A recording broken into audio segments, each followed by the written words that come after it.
Avant de commencer cette vidéo, je te rappelle que tu as tous les liens dans la bio à ta disposition avec Medium, Twitter, Patreon, Noster et le canal Telegram. Salut à toi, c'est Guillaume de la blockchain et aujourd'hui c'est la seconde partie du sujet de Bitcoin face aux actions, face au S&P 500 et ce marché boursier finalement.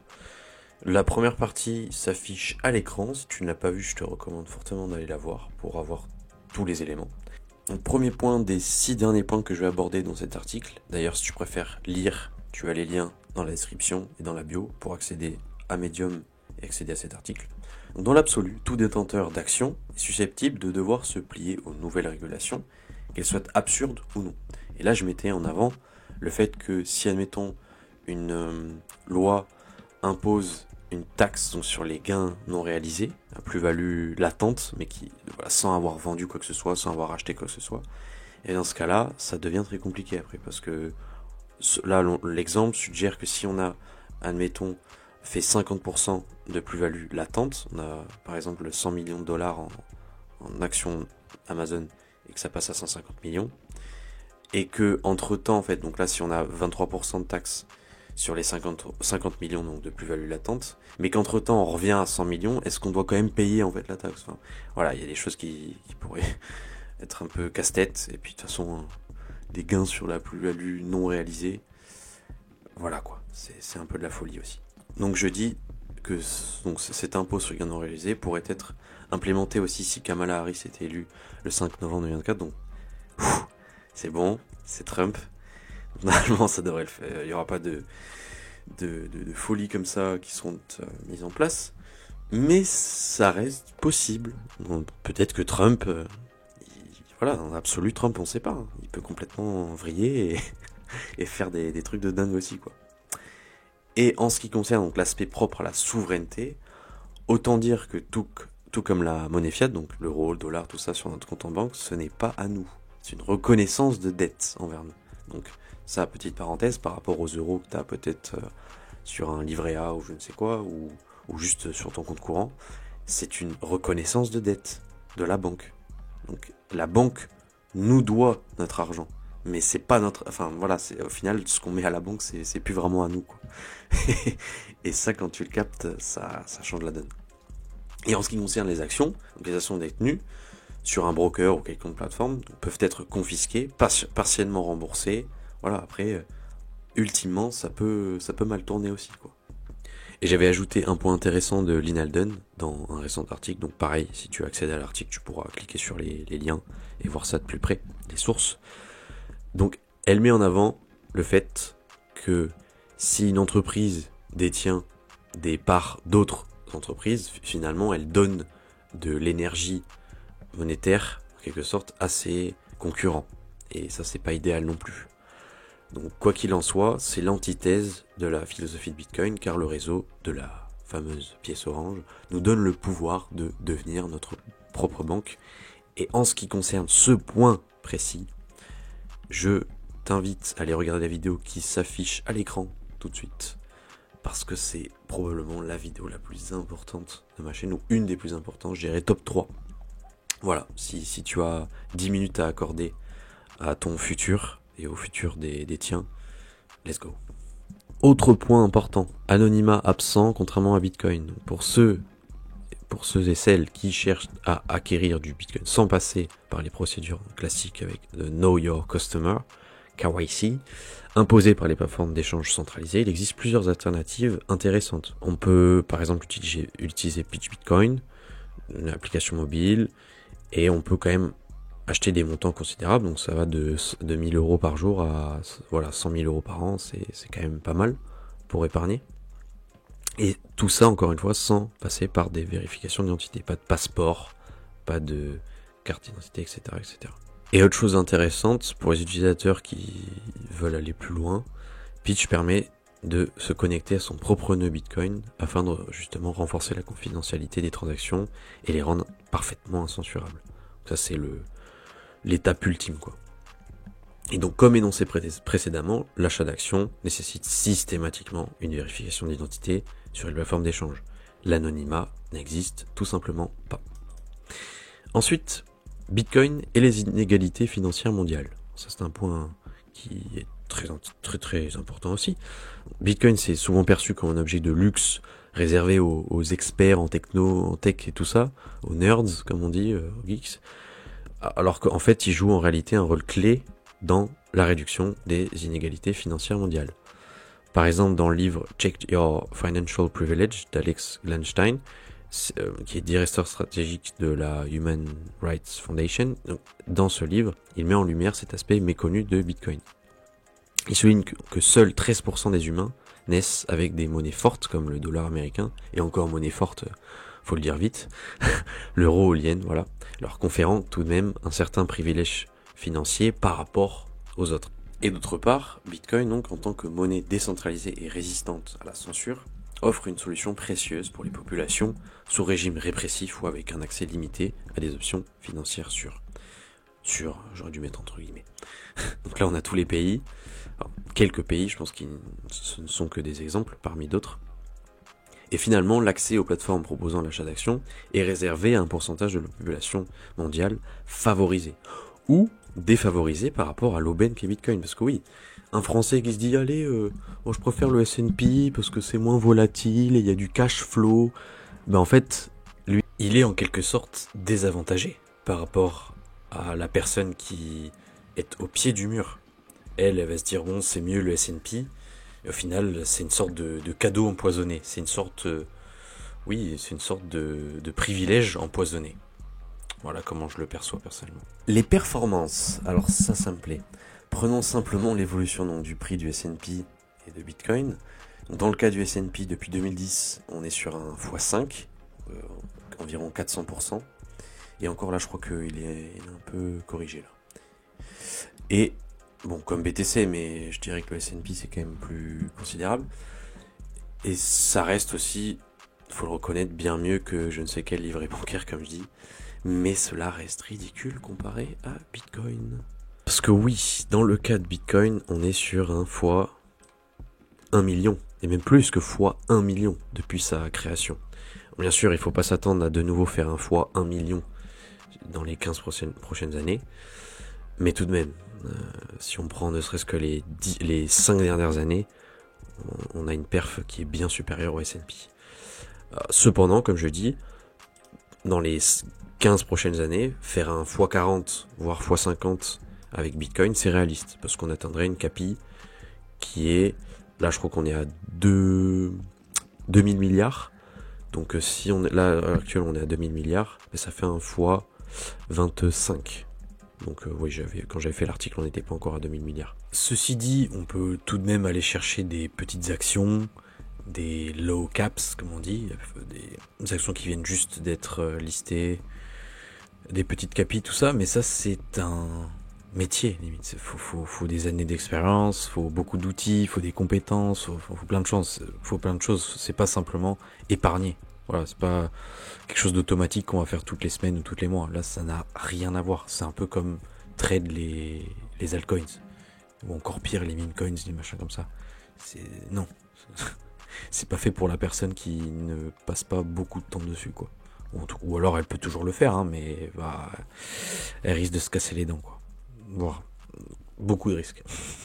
Mais encore une fois, acheter et détenir tout simplement du BTC, c'est à la portée de quasi tout le monde maintenant.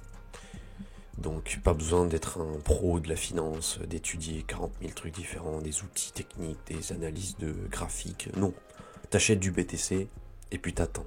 Voilà. Et c'est encore mieux si t'étudies la chose, évidemment. C'est même nécessaire.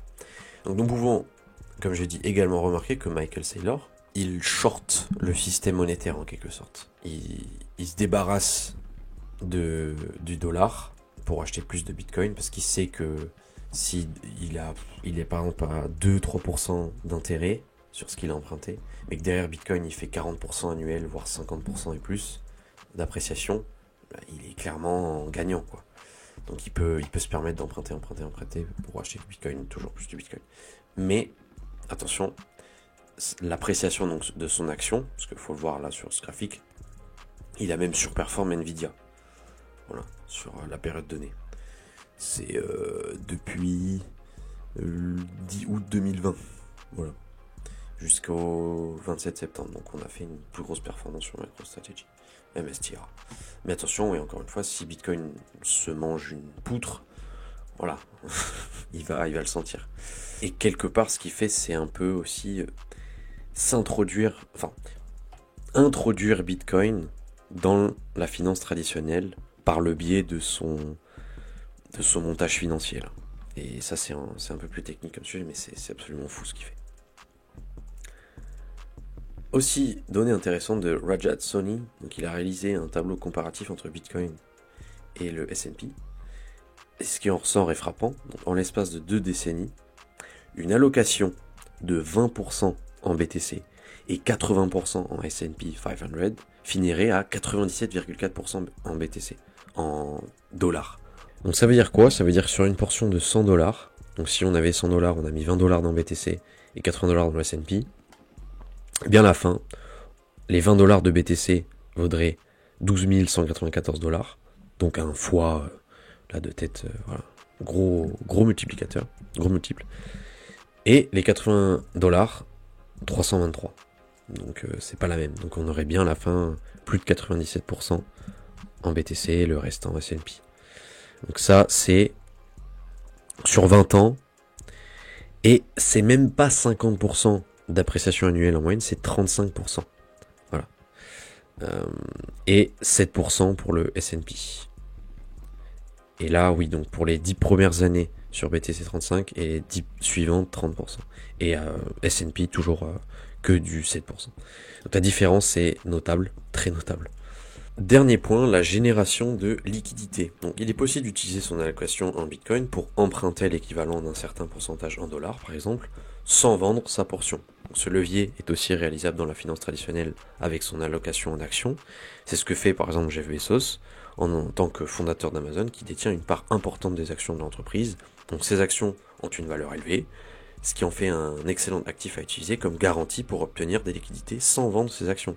Par exemple, si quelqu'un a 1 milliard de dollars en Amazon, part d'Amazon, et bien à partir de là, il peut dire, voilà, je vais emprunter 100 millions de dollars avec ce milliard d'actions en collatéral. Donc ça représentera en plus que 10% de ces actions. Donc pour se faire liquider, il faudrait que l'action Amazon se mange un moins 90%, même, voire un peu plus, pour se faire liquider, en gros. Donc c'est assez cool. Mais bon, ça c'est bien quand t'as déjà beaucoup quoi. Et pour conclure, un point très très important, si t'es encore là, t'as bien fait, parce que ça je crois que je l'ai pas noté, je devrais le noter dans l'article. Il se trouve que le S&P, notamment S&P 500, il a des phases donc haussières de plusieurs années, mais il a aussi des phases de range pendant lesquelles il va ranger. En fait. Donc ça va range pendant 10 ans, 15 ans, et c'est déjà arrivé plusieurs fois dans l'histoire. Donc imaginons on est à 5000 dollars, et bien pendant plusieurs années, voire une décennie et plus, il va range entre 5000 et 5500. Donc la personne qui met son épargne dedans, et finalement, elle va se faire paupériser, parce que l'inflation, elle s'arrête pas. En fait, l'impression monétaire, elle s'arrête pas pendant toutes ces années. Donc la personne, au lieu de garder la tête hors de l'eau, eh bien, elle va finir par perdre beaucoup de pouvoir d'achat. Voilà, parce qu'elle elle a juste pas étudié l'histoire du S&P 500, et elle a pas reconnu ce pattern, donc elle va se faire entuber. Bon, après c'est comme ça, hein. Faut faire ses propres recherches. Donc il est évident que le marché boursier, bien qu'étant l'un des moyens d'investissement les plus populaires en Occident, présente des limites considérables en termes de souveraineté, de liquidité et d'accessibilité. Malgré une performance respectable sur le long terme, oui sur le très long terme, ok, il est soumis à des régulations strictes et une taxation importante qui finalement va considérablement réduire la plus-value. Donc au final, on se retrouve un peu comme si on n'avait rien fait, quoi. Et c'est inévitable. Et une concentration excessive des grandes entreprises dans les indices comme le S&P. Et d'autre part, Bitcoin, avec sa nature décentralisée et résistante aux régulations gouvernementales, parce que la Chine, la Russie ou les US, ils peuvent casser la tête, ils peuvent pas arrêter Bitcoin. Ils peuvent mettre 36 régulations en place. Bon, il y aura que les Timorés qui vont s'y plier, ça c'est comme ça. Mais les autres, en fait, ils s'en moquent. Et je dirais que c'est la sélection qui se fait, quoi. Donc ça offre une alternative hors du commun. Il présente un potentiel unique pour les investisseurs cherchant à se protéger donc considérablement contre l'inflation, pas juste 2-3% au-dessus, dizaines de pourcents au-dessus, pardon, et à garantir une certaine indépendance financière et accéder à un marché mondial sans les contraintes traditionnelles. Bitcoin s'affirme comme finalement un outil puissant pour réduire les inégalités financières, notamment dans les régions économiquement défavorisées. Et au final, dans un monde où l'accès aux actions est limité par les barrières institutionnelles aussi, gouvernementales, etc., Bitcoin apparaît comme une option à la fois plus liquide, plus accessible et potentiellement plus performante à long terme, tout en offrant, encore une fois, la souveraineté inégalée avec Bitcoin. Et j'avais mis ce tweet formidable de Rajat. Donc la seule raison d'acheter aussi de l'immobilier ou d'acheter des actions